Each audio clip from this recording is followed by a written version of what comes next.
love the other person, sometimes there's no answer. And some say that love is not supposed to be meaningful. It's just love. You just have this unexplainable attraction for the other person and you can't seem to get them out of your head. They just camped inside your head.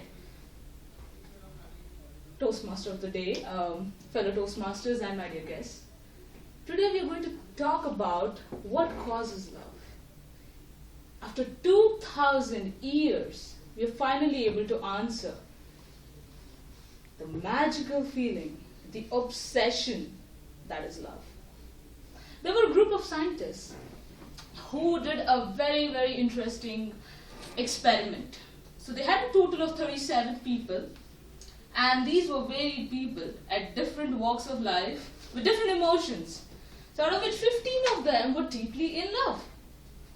Right? They were engulfed by love. They were very, very attached to each other, knew everything about the other person, couldn't think of a world without the other person. Then there were other 10 people who had recently been dumped. Okay. So we have extreme categories. And the third group that they haven't experimented on yet, but they had collected people, are the ones who say they're still in love after a quarter century. 25 years, and they still say they're madly in love with each other. Let's see what they found out when they put each one of these category people into a MRI. So this effective MRI that they did, they were asking them questions that would bring out the feelings about the other person. Now since we have 3 different categories of people, it would emit 3 different feelings from each group, right?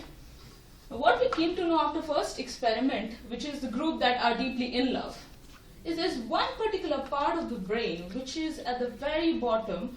It comes after your cognitive thinking and your emotions. This part is called the VTA, and it has something called A10 cells, which produces a substance called dopamine, which stimulates emotions. And that part of the brain where the VTA is present, that part is known for motivation, craving, focus, addiction. All of that emotions that you feel is generated from that part of the brain. Now what do these A10 cells do? They are known as the reward program for your brain. Alright, so whenever there is an activity that increases your stimulation, these A10 cells go about sprinkling the dopamine around different parts of your brain so that the activity only increases. So if you had this amount of craving before, once the dopamine starts acting, you're here. It's almost similar to the high you get when you take cocaine. But with cocaine, you get down, you come back to normal. What we're talking about today is romantic love. There's no getting over romantic love. It is an addiction that goes on and on. So this part of the brain is pretty active when it comes to love, and it is believed that it is what that causes romantic love. Now what I'm talking about is very different from the sex drive. In sex drive, you're out there, you're shooting, it gets you out there, and you don't care. You select a group of people or any number of people. But in romantic love, what happens? You look for that one particular person, and you want to save up all your energy, every feeling that you have just for that particular person, and it's the best feeling in the world. It's not comparable to anything else. Now love is not always great, is it? We've all been through that feeling. Apparently it's believed that nobody can get out of this world alive without experiencing love. Not even a single person.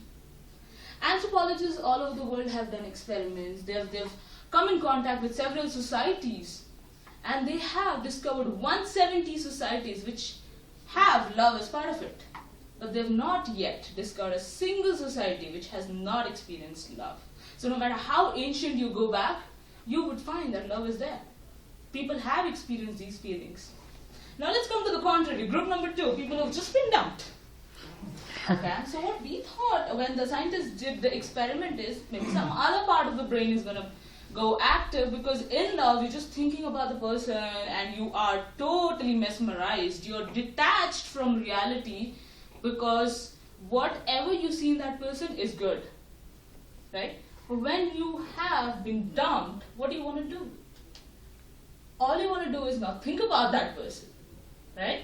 But what happens, what we discovered when the MRI scans came through is, it is the same part of the brain that again gets active as the one that you were in love. Such a bad deal, really. All you wanted to do was forget about this person, but since it is the same bit, the activity increases, now you're obsessed.